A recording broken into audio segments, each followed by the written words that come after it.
সুপ্রিয় দর্শক শ্রোতা, স্বাগত জানাচ্ছি। যুদ্ধ কিভাবে করতে হয় বা আপনি না চাইলেও আপনাকে কিভাবে যুদ্ধে জড়াতে হবে তা টেম্পু কাকুর চাইতে ভালো কেউ জানে না। না না না, আমি এই টেম্পুর কথা বলি নাই। কোন টেম্পুর কথা বলেছি তা আপনারা সবাই বুঝেছেন।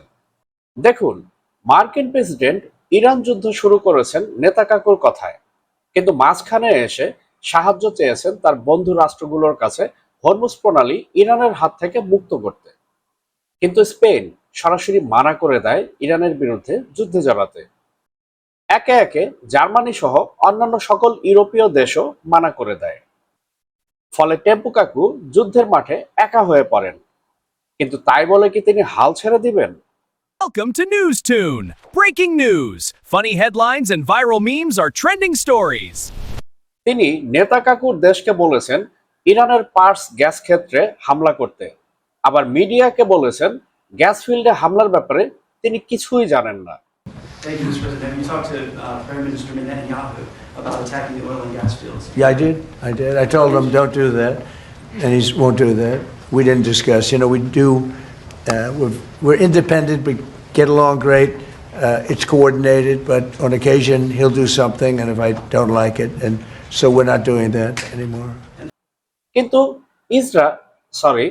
সরি নেতা কাকুর দেশ বলেছে ট্রাম্পকে জানিয়েই এই হামলা করা হয়েছে। দ্য গার্ডিয়ানের রিপোর্ট একটু দেখুন। আর এই হামলার পর ইরান কি করেছে?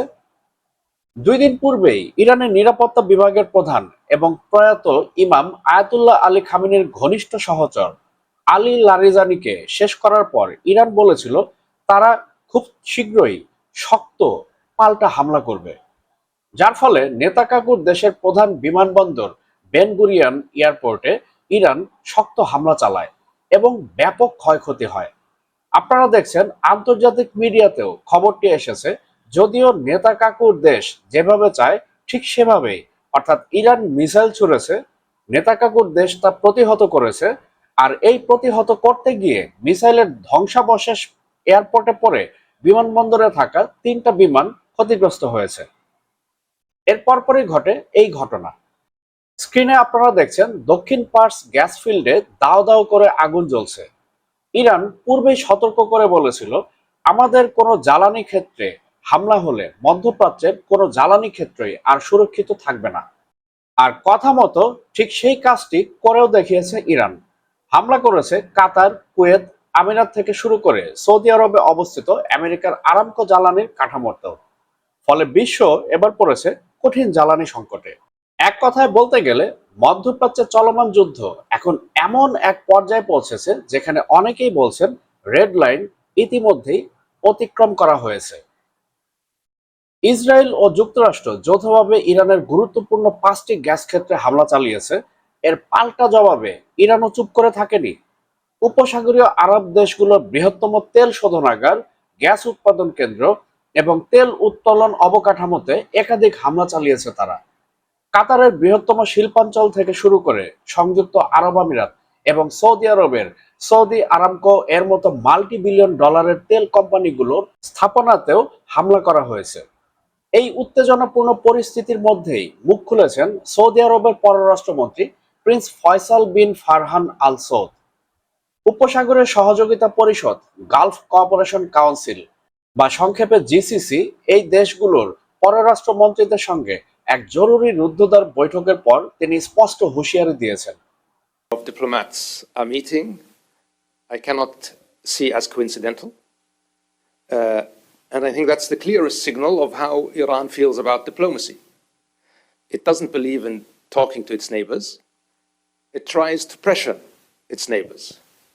তিনি বলেছেন যদি ইরান আরেক দফা উপসাগরের দেশগুলোর উপর হামলা চালায় তাহলে সৌদি আরব ও তার মিত্ররা যৌথভাবে সামরিক প্রতিক্রিয়া জানাবে।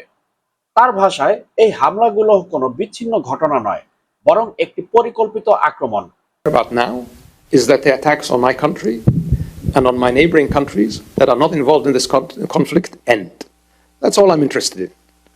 And we're going to use every lever we have, political, economic, diplomatic, and elsewise, to get these attacks to stop. That's what I care about. Iran কূটনৈতিক সমাধানে আগ্রহী নয়, বরং চাপ সৃষ্টি করার নীতি অনুসরণ করছে।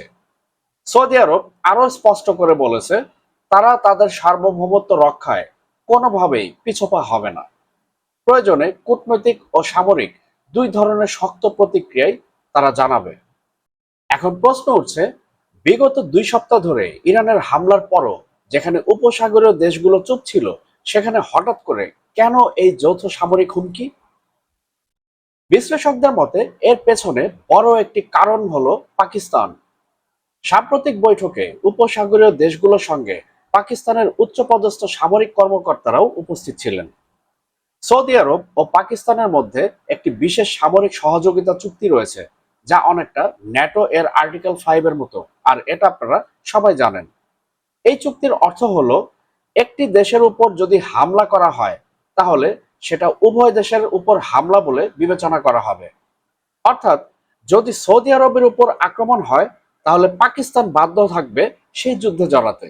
সৌদি আরব যদি এই ধারা সক্রিয় করে তাহলে পাকিস্তানকে সরাসরি ইরানের বিরুদ্ধে সামরিক পদক্ষেপ নিতে হবে।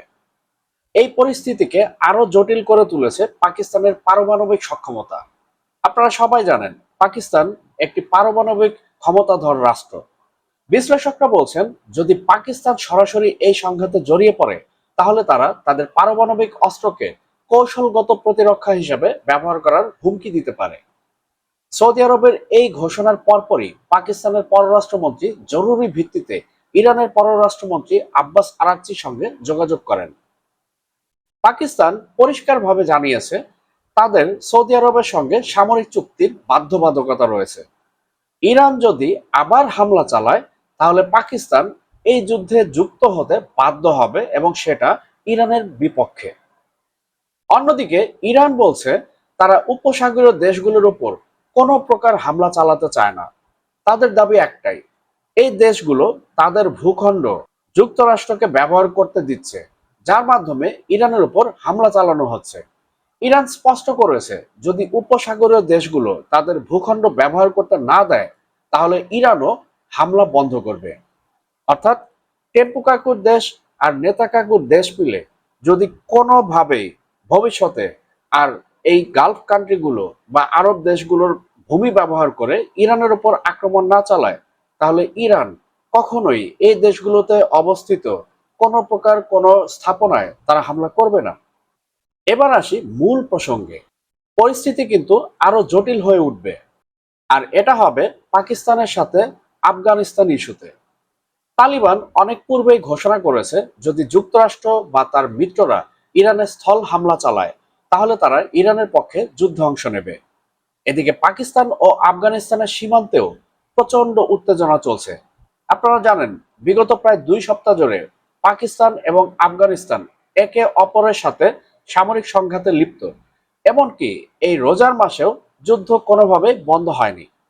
এই অবস্থায় যদি ইরান আফগানিস্তানের তালেবানকে সামরিক সহায়তা প্রদান করে, বিশেষ করে যদি তাদের ড্রোন, মিসাইল, অ্যান্টি ট্যাঙ্ক অস্ত্রগুলো তারা যদি তালেবানদেরকে প্রদান করে তাহলে পাকিস্তানের জন্য পরিস্থিতি কতটা ভয়ঙ্কর হতে পারে।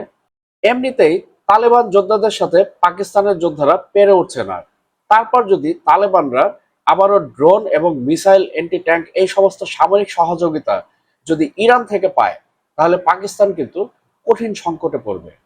শুধু তাই নয়, পাকিস্তানের ভেতরেও ইরান আক্রমণ ইস্যুকে কেন্দ্র করে চাপ বাড়ছে। অনেক সাধারণ মানুষ সৌদি আরবের সঙ্গে এই সামরিক চুক্তির বিরোধিতাও করছে। রাজনৈতিক অস্থিরতা, বিশেষ করে প্রাক্তন প্রধানমন্ত্রী ইমরান খানের ইস্যু এবং সামরিক বাহিনীর প্রতি জনগণের আস্থার সংকট, সব মিলিয়ে পাকিস্তানের জন্য এই যুদ্ধ বড় একটি ঝুঁকির কারণ হয়ে উঠতে পারে। বর্তমান পরিস্থিতি শুধু একটি আঞ্চলিক সংঘাত নয়, এটি ধীরে ধীরে একটি বহুপাক্ষিক যুদ্ধের দিকে এগোচ্ছে, যেখানে জড়িয়ে পড়তে পারে ইরান, সৌদি আরব, কাতার, কুয়েত, বাহরাইন, সংযুক্ত আরব আমিরাত, ইরাক, ওমান, ইয়েমেন, পাকিস্তান, এমনকি আফগানিস্তানও। এখন প্রশ্ন একটাই, এই সংঘাত কি নিয়ন্ত্রণের মধ্যে থাকবে, নাকি এটি পুরো মধ্যপ্রাচ্যকে জড়িয়ে এক ভয়াবহ যুদ্ধের রূপ নেবে? সময় এর উত্তর বলে দিবে। কিন্তু টেম্পু কাকু তার চালে কিন্তু মুনশিয়ানা প্রদর্শন করেছেন। তার কথায় যখন ইউরোপ বা ন্যাটো তাকে প্রত্যাখ্যান করেছে তখন কিভাবে মধ্যপ্রাচ্যকে তার সঙ্গে নিয়ে আসা যায় সেই ব্যবস্থা তিনি পরিপূর্ণভাবে সম্পাদন করতে পেরেছেন। বন্ধুরা, আমাদের ভিডিও যদি আপনাদের ভালো লাগে তাহলে অবশ্যই লাইক করবেন, আর ভবিষ্যতে কোন বিষয়ের উপর আপনারা ভিডিও দেখতে চান তা কমেন্টে আমাদেরকে জানাতে পারেন। আর আমাদের চ্যানেলটি সাবস্ক্রাইব করে all bell icon notification on করে আমাদের সাথেই থাকবেন। দেখা হবে পরবর্তী ভিডিওতে। ততক্ষণ পর্যন্ত সবাই ভালো থাকবেন, সুস্থ থাকবেন।